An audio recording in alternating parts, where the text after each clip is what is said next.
ஒலிவமலையில் இருக்கிற முக்கியமான 7 இடங்கள்ல நம்ம தொடர்ந்து ஒன்று பார்த்துட்டு வந்துட்டு இருக்கிறோம். அந்த வகையில் இன்னைக்கு ரஷ்யன் ஆர்த்தடாக்ஸ் சர்ச், அதாவது ரஷ்ய பாரம்பரிய தேவாலயம் ஒன்றை பற்றி தான் இன்னைக்கு நாம் பார்க்க போகிறோம். இந்த சேனலை முதல் தடவையாக பார்க்குறீங்க அப்படின்னா மறக்காமல் சப்ஸ்கிரைப் பண்ணி வச்சுக்கோங்க.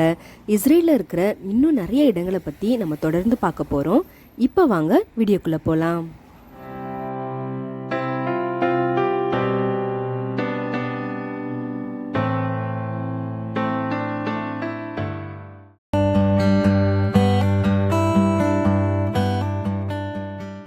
ஒலிவமலை சீரீஸில் முதலாவதா ஒலிவமலை அடிவாரத்தில் அமைஞ்சிருக்கிற கெட்சமனை தோட்டமும் அங்கே இருந்த சர்ச்சையும் பற்றி பார்த்தோம்.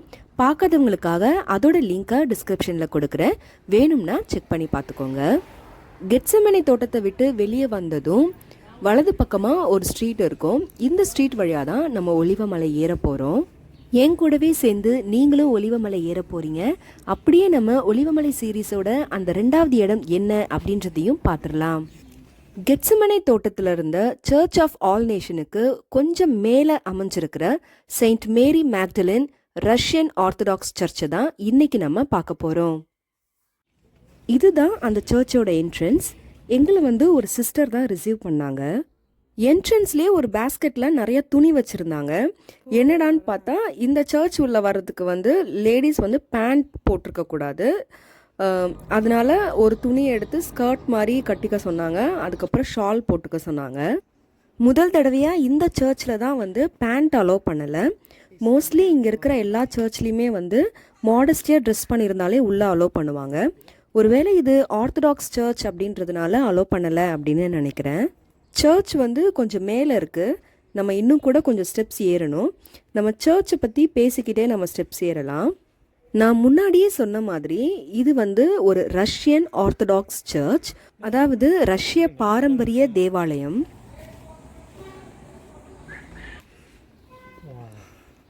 ஒரு வழியாக மூச்சு வாங்கி சர்ச் இருக்கிற இடத்துக்கு வந்துட்டோம். எவ்வளோ அழகாக இருக்குன்னு பாருங்கள். 17ஆம் நூற்றாண்டில் ரஷ்யாவில் பாப்புலராக இருந்த ஒரு ஆர்கிடெக்சர் தான் டென்டட் ரூஃப் ஸ்டைல். இந்த ஸ்டைலில் தான் இந்த சர்ச்சையும் கட்டியிருக்கிறாங்க. இது கூடவே இந்த சர்ச்சோட டாப்பில் பார்த்தீங்கன்னா 7 ஆனியன் ஷேப்பில் ஒரு கோல்டன் டோம்ஸ் உங்களால் பார்க்க முடியும். இந்த சர்ச்சை 1888ஆம் ஆண்டு சார் அலெக்சாண்டர் III அப்படின்றவரும் அவருடைய சகோதரர்களும் சேர்ந்து அவங்களுடைய தாயாரான மரியா அலெக்சாண்ட்ரோனா அப்படின்றவங்களுக்காக இந்த சர்ச்சை கட்டியிருக்கிறாங்க. இங்கே 2 ஃப்ளோர் இருக்குது. கிரவுண்ட் ஃப்ளோரில் இந்த சர்ச்சோட ஹிஸ்ட்ரியை சொல்கிற மாதிரி நிறைய பிக்சர்ஸ் வச்சுருந்தாங்க. அதுக்கப்புறம் சொவினியர் ஷாப்ஸ் இருக்குது. இப்போ நம்ம மேலே ஆக்சுவல் சர்ச் இருக்கிற இடத்துக்கு தான் போயிட்டுருக்குறோம். இந்த சர்ச்சை மகதலேனா மரியாளை நினைவு கூறும் விதமாக அவங்களுக்காக டெடிகேட் பண்ணியிருக்கிறாங்க. யார் இந்த மகதலேனா மரியாள்? வாங்க பார்க்கலாம். இயேசு கிறிஸ்துவ அவருடைய 12 சீடர்கள் மட்டும் இல்லாமல் இன்னும் நிறைய பேர் அவரை ஃபாலோ பண்ணாங்க. அதில் ஒருத்தர் தான் மகதலேனா மரியாள். இதை பற்றி நம்ம மார்க் 15ஆம் அதிகாரத்தில் வாசிக்கிறோம். அது மட்டும் இல்லாமல் இயேசு கிறிஸ்து இவங்க உடம்புல இருந்து 7 அசுத்த ஆவிகளை துரத்திருக்கிறாரு. இயேசு கிறிஸ்துவ சிலுவையில் அறைந்த அந்த தருணத்தில் கடைசி வரைக்கும் அவர் கூட இருந்த ஒரு சில ஆட்களில் இவங்களும் ஒருத்தங்க. அதுக்கப்புறமா இயேசு கிறிஸ்துவோட கல்லறையில சுகந்த வர்க்கம் இடும்படியாக கல்லறைக்கும் போயிருக்கிறாங்க. இயேசு கிறிஸ்து உயிர் திறந்த பின்பு முதல் முறையா இவங்களுக்கு தான் தரிசனமானாரு.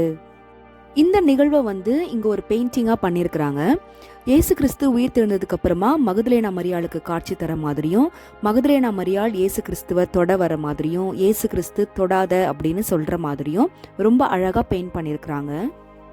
இது ஒரு பாரம்பரிய தேவாலயம், அதாவது ஆர்த்தடாக்ஸ் சர்ச் அப்படின்றதுனால சர்ச் ரொம்ப டிஃப்ரெண்ட்டாக இருந்தது.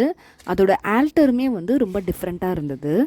குருத்து ஞாயிறு சமயத்தில் தான் இந்த சர்ச்சுக்கு போயிருந்தோம். அதனால தான் இந்த இலைகள்லாம் தொங்க விட்டுருக்காங்க அப்படின்னு நினைக்கிறேன். ஆல்டருக்கு மேலே மகதலேனா மரியாள் ஒரு ராஜா கிட்ட பேசிக்கிட்டு இருக்கிற மாதிரி ஒரு பெயிண்டிங் இருந்தது.